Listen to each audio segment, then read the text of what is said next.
Estamos de volta com notícias de Fortaleza, aqui pela TV Terra do Sol. Olha, o tema agora é educação. No mês de outubro é comemorado o Dia do Professor e a rede municipal realiza anualmente uma programação especial ao longo deste mês em homenagem aos professores de Fortaleza. Hoje a gente está recebendo a professora Priscila Barros, ela é da Rede Municipal de Ensino e vai falar aqui sobre a sua contribuição aí no projeto do livro Professor Autor. Priscila, qual é a escola que você é lotada aqui na capital? Bom dia, Rogério, né? Eu sou lotada na Escola Municipal Professora Maria Liduína Correia Leite, que fica lá no Distrito 3, ali no entorno da Bela Vista, Bela no Vista. bairro lá. Isso. Qual é a faixa etária dos teus alunos? Lá na escola nós recebemos crianças de 4 até 8 anos. Como eu atuo com a psicomotricidade relacional, eu atendo mais as crianças de 7 a 8 anos. E qual foi a tua contribuição aí nesse livro, no projeto do livro Professor Autor, no sentido de realmente melhorar a questão do aprendizado das crianças, essa forma realmente de buscar mais motivação entre os alunos? Lá na escola nós atuamos com a psicomotricidade relacional, que é uma atividade que vai além da sala de aula. Lá na nossa escola a gente atua com essa atividade desde o ano de 2013, né, que é quando foi implantado na rede municipal. O teu trabalho foi Nesse sentido, eu sou professora municipal e estou lotada como psicomotricista relacional. Aí a gente atua com essas crianças em faixa de alfabetização, entre primeiro e segundo ano do ensino fundamental. Nesse trabalho especificamente, que foi colocado nesse livro agora, do evento do ano passado... Foi 2019, a tua participação no livro. Isso. E essa atividade ela foi realizada no ano de 2018, que foi quando a gente trouxe para as sessões de psicomotricidade relacional o professor de sala de aula, procurando promover esse vínculo. Então, tem várias imagens aí que não sou eu que estou na imagem, mas sim a professora. E aí, o que é que a gente percebeu? Que crianças em que o professor tinha dificuldade com a criança, com relação ao comportamento, com relação à aceitação desse professor, foi sendo melhorado com o passar do tempo, e aí o professor conseguiu atingir a meta, que era fazer com que a criança aprendesse a ler e escrever. Porque nesse espaço da psicomotricidade relacional existe um estreitamento de vínculos, uma formação mais humana, né? De colocar esse professor de uma forma mais afetuosa no contato com esse aluno. Então, em alguns momentos aí, as crianças que estão ali, está a professora bem no meio da turminha, brincando, né? Fantasiando, num momento bem livre, bem aconchegante também. Isso ajuda diretamente na a estreitar esse vínculo. E, consequentemente, no aprendizado, né? No trabalho, especificamente, a gente colocou o estudo de caso de uma criança que ela tinha algumas dificuldades de socialização e ela chegava na escola, às vezes, com uma agressividade muito desajustada, não queria entrar na escola, isso já com 8 anos de idade. Então, ainda não era mais uma fase de adaptação. E aí, essa criança, ela conseguiu, ao final do ano, ter uma relação mais próxima com a professora e conseguiu aprender a ler e escrever, que era a meta, né, de aprendizado dela. E até hoje ela tem contato conosco, porque na nossa escola é só até o segundo ano do ensino fundamental. Ela, mesmo estando em outras escolas, ela tem essa proximidade pelo WhatsApp, principalmente nesse momento agora de distanciamento, né? E sente muita falta da escola, e esse aprendizado, tenho certeza que é um aprendizado que fica, não só um aprendizado cognitivo, mas um aprendizado emocional. Esse trabalho que você desenvolve de psicomotricidade é desenvolvido só nessa escola ou também em outras unidades de ensino? Nós somos 13 profissionais atuando em 13 escolas do município de Fortaleza. A intenção é que se amplie, né, esse serviço, porque a gente oferece um apoio ao professor nesse sentido de trabalhar as crianças nesses outros aspectos que às vezes na sala de aula não é possível, né? Desde quando vocês estão realizando esse trabalho? Desde 2013. Em 2011 a gente fez uma pesquisa, né? Nós fizemos a pós-graduação em psicomotricidade relacional, e aí depois disso, na época, né, o outro secretário, fez uma proposta de que a gente entrasse, atuasse e anotasse tudo, e fizesse pesquisa, mais criterioso e tal. E os resultados foram muito positivos. Depois da pesquisa, que foi realizada no ano de 2011, 2012, aí nós começamos a atuar a partir de 2013. Estamos até hoje. Aí, aos poucos, a prefeitura vem oferecendo esse espaço, que você viu que é uma sala diferente, né? Não é uma sala de aula. E esse material... Isso é na própria escola? É, na própria escola. E aí, aos poucos, a prefeitura vem colocando mais salas de psicomotricidade relacional nas escolas. Esse trabalho, como é que foi a distribuição? Você disse que hoje esse grupo está atuando em 13 escolas. Isso. Isso contempla todas as regionais? Como é que foi a divisão, a escolha dessas unidades? Quando nós iniciamos, que foi uma pesquisa, a gente foram escolhidas escolas que tinham os níveis de alfabetização mais baixos e os níveis de violência mais altos. Então, no início, foi por essa divisão. Então, em média, pelo menos a gente é dividido. Tem todas as regionais, né? Mas não se foca somente numa regional ou num grupo específico. Não é só por uma questão de distribuição de território, não. É mais pela situação realmente de pela vulnerabilidade situação de cada ali da determinada isso. escola, né? Inclusive, a minha escola é uma das escolas que está na lista das escolas que estão vulneráveis, né? Pela questão social, do entorno. E me fala uma coisa, Priscila, você disse que os resultados têm sido muito bons, vocês começaram a desenvolver esse trabalho nas escolas, especificamente nessas unidades onde vocês começaram a implantar esse trabalho da psicomotricidade relacional. As crianças, como é que tem sido a resposta? Vocês têm conseguido atingir realmente o objetivo? Pronto, a nossa meta, quando a gente pega as crianças no começo do ano e começa a realizar as sessões e aí pega aquele mesmo grupinho até o final do ano, é justamente ter essa agressividade mais ajustada, essa afetividade mais ajustada, a questão da autonomia também da criança, do se colocar, do protagonismo infantil. Tudo isso a gente vem investindo nas sessões semanalmente para que a criança avance nesse sentido, né? E normalmente a gente tem visto casos de crianças que têm avançado bastante, principalmente crianças que estão na situação de vulnerabilidade familiar, né? Uma situação difícil, às vezes envolvidas na violência da comunidade. E aí crianças que têm crescido, né, amadurecido emocionalmente nesse sentido, e aí acabam também desenvolvendo os seus aspectos cognitivos, né, sendo mais protagonista de si mesmo, do próprio desenvolvimento. Esse trabalho de psicomotricidade, ele é realizado durante todo o ano ou é apenas um período dentro do calendário letivo? Não, é assim, ele é realizado durante todo o ano. E também, no começo do ano, junto com a gestão, nós escolhemos as turmas que vão ser atendidas, porque, infelizmente, um profissional não consegue atender a todas as turmas da escola, normalmente. E aí nós fazemos um horário com as professoras e dentro daquele dia, aquele horário na semana, aquela turminha vai para a sala de psicomotricidade relacional fazer a sua sessão em grupo, né? Como você viu nas imagens. E aí, durante todo o ano, até o final do ano. Mas com esse período aí da pandemia, esse trabalho teve que com o período da pandemia, né? Infelizmente, a gente não está na atuação em si, né? Com a criança, na vivência em si.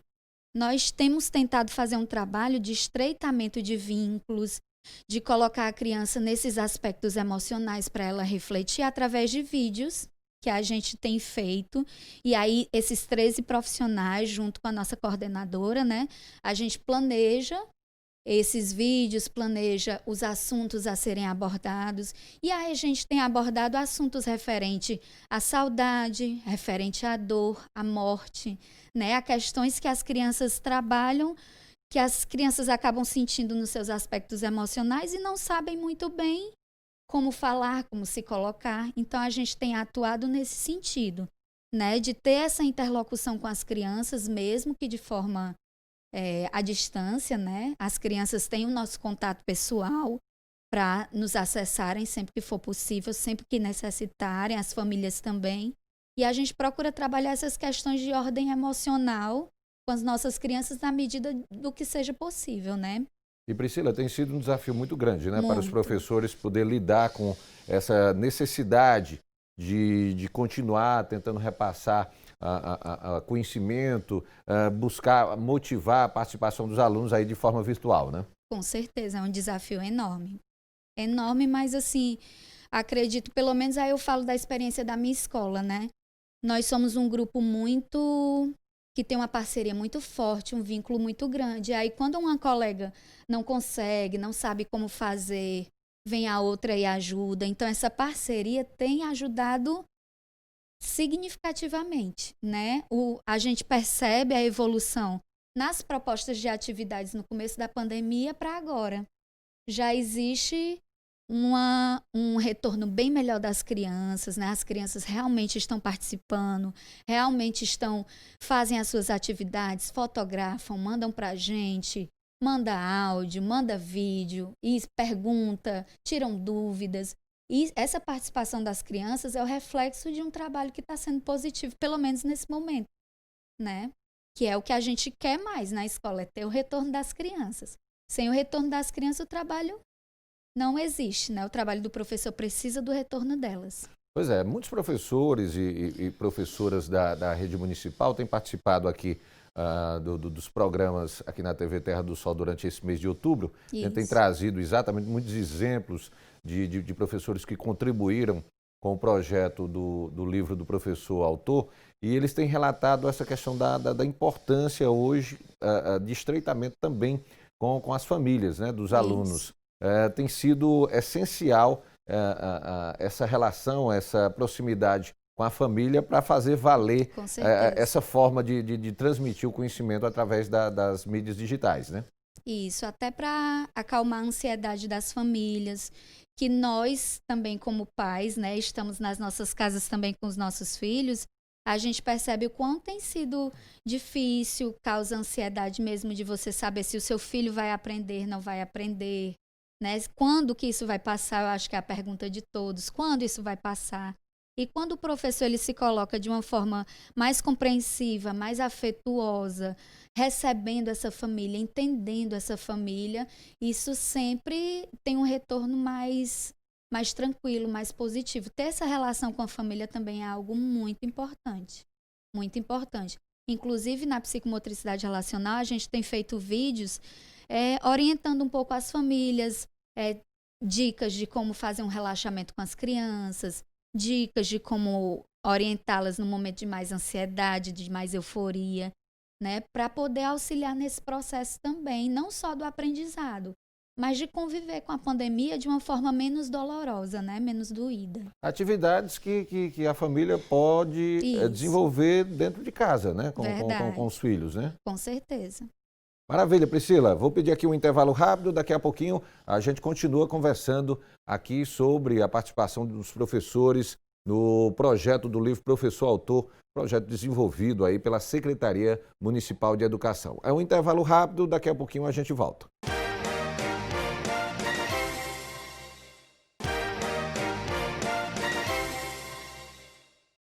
Estamos de volta com notícias de Fortaleza aqui pela TV Terra do Sol e a gente continua falando de educação.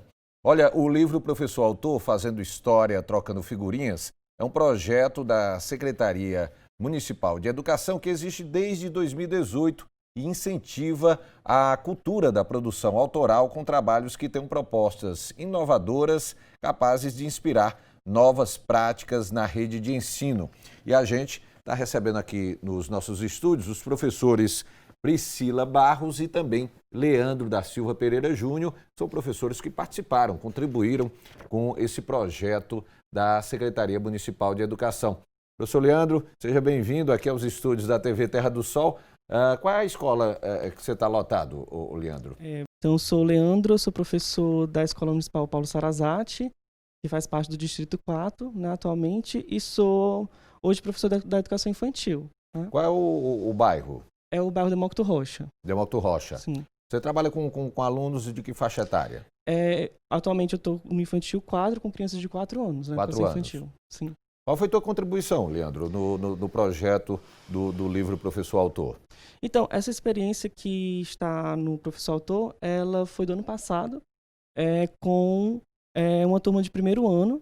Então, era o professor PRB dessa turma do primeiro ano, e eu fiz um trabalho envolvendo a perspectiva do autorretrato, que é uma expressão utilizada na linguagem artística mais voltada na linguagem do desenho. Então, eu possibilitei essa perspectiva do autorretrato como uma forma de sensibilizar a turma para desenvolver um projeto que, como eu era responsável pela disciplina de formação humana, essa disciplina ela tinha um livro que se chama Corpo em Movimento, e ele é dividido em 4 projetos. E o primeiro projeto, por ser corpos dançantes, eu precisei inicialmente trazer um conjunto de experiências, de atividades que sensibilizassem inicialmente esses corpos, né? Sensibilizasse as crianças. Principalmente porque a gente está numa rotina tão do tempo Cronos, né? Algo tão, sempre fazendo muitas coisas, e às vezes a gente esquece de si, esquece do nosso corpo, esquece que nós somos um sujeito dançante, né? Como a proposta do projeto. Então, eu utilizei o autorretrato para, primeiro, sensibilizar esse reconhecimento de si, para depois se aprofundar nesse corpo dançante. Como é que foi a receptividade, a adesão dos alunos a essa ideia? Então, inicialmente foi desafiador, porque, como eu falei, a gente às vezes está tão automatizado, né? Os nossos corpos já estão tão padronizados em caixinhas, e em sentar na cadeira, assistir a aula lá com o quadro. Então, a gente está tão assim que a gente precisa remexer e reorganizar o espaço da sala e tentar fazer com que eles se sintam à vontade de se autoexpressarem, de se autorretratarem. Então, tanto que a primeira atividade para a gente poder mexer com esses corpos foi uma brincadeira que eu fiz com eles, que se chama Repete que eu repito, né? Então, eu fiz uma roda, né, uma ciranda, a gente fez uma roda, todos nós, e aí cada criança ela tinha que criar um movimento. Então, ela criava um movimento próprio dela, uma coreografia própria dela, o outro colega repetia o que ela tinha feito e criava um outro, né? Então, à medida que cada um ia fazendo o seu gesto, o outro colega ia repetindo e criando um novo. Então, chegava uma hora que a criança tinha que fazer os 20 gestos dos outros colegas e o próprio, né? Então, isso foi uma brincadeira muito legal, que eles gostaram bastante. A gente ficou tão imerso na proposta que eu não consegui nem registrar, não fiz nenhum registro, porque a gente realmente ficou extremamente envolto naquela experiência, né? Então, realmente, isso se tornou uma coreografia individual e coletiva, e eu senti que, a partir dali, eles se despertaram para poder embarcarem na proposta, né? Ô, Leandro, como é que foi, assim, para você a possibilidade de participar desse projeto do livro Professor Autor, em que os professores relataram exatamente essas experiências desenvolvidas em sala de aula, no sentido de tentar realmente motivar a participação dos alunos? Como é que foi para você também ter contato, né, com ideias desenvolvidas por professores em outras escolas aí da rede municipal? Então, eu achei a ideia, eu tenho certeza que é uma proposta incrível, porque a gente sabe que existe tanta coisa bacana que acontece no chão da escola. Então, é fundamental que a gente tenha propostas como essa, que a gente consiga socializar e realmente tornar visível não só para nós próprios, nossos colegas, né, que a gente acaba vendo tanta coisa bacana de nossos colegas, professores, mas também abrir espaço para a comunidade, para os pais, para todo mundo ter acesso e realmente ser um conhecimento que seja democrático, né, que as pessoas tenham acesso a ele. Então, acho que é fundamental, porque a gente tem muitos professores autores que têm uma capacidade e vivem desafios e propõem coisas incríveis, e a gente às vezes não toma conhecimento. Para você, Priscila, como é que foi a experiência aí de ter acesso também a outros projetos interessantes, a outras iniciativas inovadoras aí que partiram aí de outros professores também da rede municipal? É muito gratificante, primeiro, porque você ver as belas produções, como o professor Leandro falou, ver as belas ações dos professores, dos nossos colegas, né? E é interessante também envolver esse professor nesse mundo da pesquisa, nesse mundo da escrita, nesse mundo de escrever um artigo, de lançar um livro, né, de se colocar nesse ponto e saber que tem muitos professores colegas nossos que estão nas universidades, cursando suas pós-graduações, os seus mestrados e levando essas experiências de sala de aula para esse mundo da pesquisa, para socializar também com essa comunidade acadêmica. Isso é muito importante também. Leandro, a Priscila falou agora há pouco, no primeiro bloco, do desafio que está sendo aí lidar com essa história da pandemia aí, do novo coronavírus, em que aquela aula presencial não está sendo possível ser feita e os professores estão tendo aí que se reinventar, usar de muita criatividade para continuar repassando essas informações, esse conhecimento através do ensino remoto. Como é que está sendo para você essa experiência?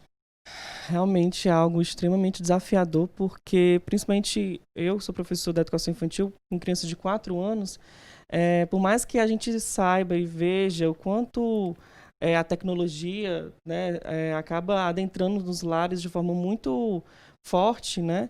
Mas são crianças que muitas das vezes não têm tanto manualidade, autonomia para utilizar esses recursos. E também a gente sabe que, infelizmente, uma boa parcela da nossa população que fazem parte, né, da escola pública não tem tantas condições, né? Então, a gente acaba encontrando, se deparando com várias realidades. E chegar até esses lares, chegar a tocar essas crianças é algo muito desafiador mesmo, que a gente tem que encontrar meios e formas de tentar chegar até lá. Então, por exemplo, a nossa escola, a única forma que a gente tem para com as crianças bem pequenas ou pequenas é através de aplicativos, né, de diálogo online, então o WhatsApp, por exemplo, em que a gente tenta ali travar um diálogo, né, gravar vídeos, contar histórias, propor experiências artísticas, lúdicas, que realmente contribuam para a rotina, porque a gente sabe que existe uma rotina domiciliar que a gente precisa ali também compreender e, ao mesmo tempo, auxiliar esses pais para acompanhar o desenvolvimento dos seus filhos e a gente também poder chegar até lá, né? Poder perceber como é que está sendo esse processo. Né? A ajuda dos pais aí tem sido fundamental, né? Sim, com certeza. E a gente vê o quanto é desafiador para eles, porque muitos trabalham, né? Então a gente tem que, às vezes, até repensar 2 vezes uma proposta, porque a gente não tem que, às vezes, só pensar na criança, mas nos pais. Que no caso da educação infantil, é quem muitas vezes manipula o telefone. Sim, e tudo, então justamente. É através dele que você vai chegar aí no aluno, né? É verdade. É através dos pais que a gente chega até as crianças. Olha, o mês do professor na rede municipal é uma das ações da política de valorização do professor. Outras iniciativas compõem essa política de Fortaleza, como a formação continuada dos profissionais da educação. Priscila, essa importância da formação do professor, da capacitação permanente, ela é muito importante para que o professor esteja sempre se capacitando para transmitir da melhor forma possível o conhecimento em sala de aula, né? Com certeza. E assim, as formações, elas têm dado seguimento de forma virtual, né? Abordando aí vários temas, oferecendo aos professores cursos de capacitação digital, né? E outra questão importante de ser abordada na formação é justamente como lidar com as suas emoções nesse momento de pandemia. E aí eu sou bem suspeita para falar porque é o tema com que eu faço pesquisa no meu mestrado, que é formação de professores. O quanto essa formação de professores continuada é fundamental, precisa existir sempre, né? Para haver esse diálogo entre os professores, esse compartilhar de experiências, esse compartilhar também das dificuldades, dos problemas. Essa interlocução é muito importante. Você ter esse tempo, enquanto professora, para buscar realmente essa requalificação, essa capacitação, de buscar um mestrado, o estudo, é muito importante, né? Hoje você ter esse tempo disponibilizado na tua carga horária, né? Com certeza, é muito, muito importante. E assim, ele traz um reflexo direto na sua prática cotidiana. Inclusive, lá na minha escola, eu estou fazendo uma experiência de pesquisa com as professoras. A gente está fazendo uma formação de professores virtual, mas é uma formação diferenciada. Não é para trabalhar questões e conteúdos cognitivos, mas realmente para trabalhar essas emoções. A gente batizou desse momento de café com afeto. E aí a gente faz esse momento de troca para trabalhar as questões emocionais dos professores também que estão sofrendo com toda essa ansiedade, essa angústia de realmente o desejo de atingir os seus alunos, né, de ter esse retorno das famílias, de saber o que fazer, como fazer. Isso tudo provoca no professor também essa ansiedade, esse desejo de fazer acontecer, mesmo no momento de pandemia. E aí ter esse momento de formação para poder conversar, para poder dialogar, para poder colocar para fora todas essas emoções tem sido muito importante, muito válido. Para você, Leandro, o que é que representa essa questão da capacitação do professor, dessa questão de se buscar essa formação continuada para que o professor realmente tenha cada vez mais capacidade de poder levar um conhecimento de qualidade para os alunos? Eu sempre costumo refletir pensando que o professor ele não está completo, né? Ele nunca está completo. Então é fundamental que ele esteja em contínuo processo de formação, né? Nesse contínuo processo de formação, ele vai adquirir novas experiências, ele vai adquirir novas formas de ver a sua própria realidade e também de aprimorar o seu olhar para com a infância, para com as crianças, né? Então, é fundamental que ele esteja nesse compromisso firme, né? De estar em constante processo de leituras, de formações, de diálogo com seus colegas, para poder realmente acontecer essa troca e que ele realmente consiga ressignificar a sua prática. Não que ele esteja sempre ruim, não é isso. É porque a gente sempre vai ascendendo, vai progredindo na nossa compreensão, né? Como sujeito, como cidadão, como professor, né? Porque nós também somos múltiplos, né? Então, a gente tem que ter essa visão de que estamos em constante processo de formação, né?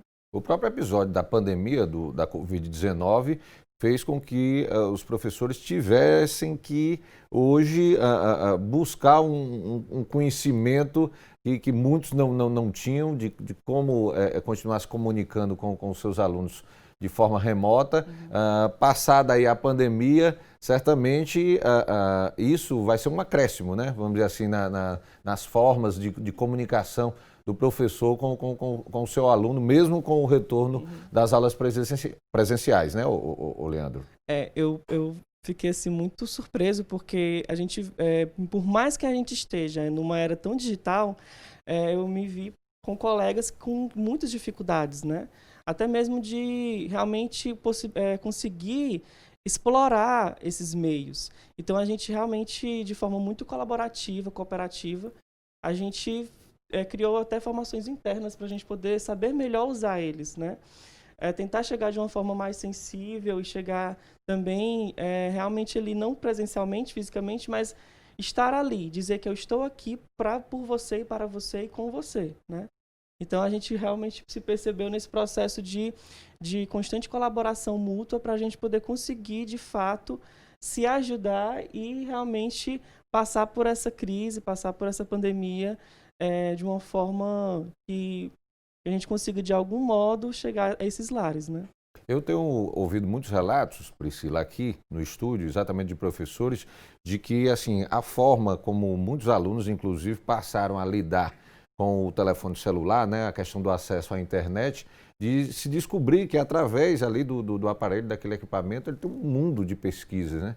Não é só aquela questão do uso do telefone apenas ali para as redes sociais, ali para a história do lazer, do hobby, mas está se descobrindo, o aluno está descobrindo que através ali daquele equipamento, através da internet, ele tem um mundo de pesquisas que pode ser feito, que pode ser explorado, né?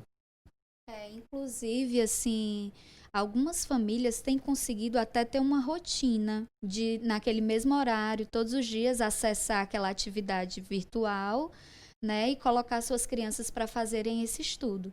Infelizmente, o que nos barra, né, como o Leandro comentou anteriormente, é que nem todas as famílias têm esse acesso à internet. Isso é muito importante a gente ter esse olhar, porque nem sempre as famílias elas conseguem ter esse acesso. Então, tem professoras na escola que criaram canais no YouTube para facilitar, para não ter que utilizar dados, né? Então, a gente vai tentando se reinventar e aí um professor descobre um jeito melhor de fazer para acessar a família da forma que for possível. Leandro, você avalia que o caminho, né, nessa situação que nós estamos ainda hoje, né, de uma permanência aí da pandemia e da continuidade da questão do ensino remoto, a ideia é tentar realmente, o poder público, tentar investir na questão de disponibilizar, democratizar, vamos dizer, ainda mais esse acesso a esses equipamentos, a essas tecnologias, para que os professores possam desempenhar melhor o seu trabalho, né? Eu acho que é importante, sim, de fato, a gente compreender que esse uso vai permanecer, né? Mas que a gente nunca pode substituir a nossa presença, de fato, estar ali na escola de forma bem presente mesmo, né? Então, nunca a tecnologia vai conseguir substituir essa construção do conhecimento de forma conjunta ali, no olho a olho, entre o professor e a criança, enfim, no espaço. Mas eu acho que a gente tem que entender que, tirar dessa experiência, que é importante também ter esses meios. Esses meios podem nos auxiliar, esses meios podem ampliar e amplificar mesmo esse processo de conseguir encontrar meios meios de aprendizagem também interessantes nesses meios digitais, né? Então, a gente pode se utilizar de vários artifícios para a gente poder conseguir promover esse desenvolvimento, promover um processo de aprendizagem significativo para essas crianças. Gostaria de agradecer a presença de vocês dois aqui nos estúdios aqui da TV Terra do Sol, parabenizar aí pela participação aí nesse projeto muito interessante do livro Professor Autor e também parabenizar aí pela passagem aí do Dia do Professor, esse mês aí comemorativo do mês de outubro. Obrigado aqui pela presença. Obrigada, Rogério. Obrigado. Obrigada. Nós vamos ao intervalo, daqui a pouquinho a gente volta com mais informações para você aqui pela TV Terra do Sol. É um instante só.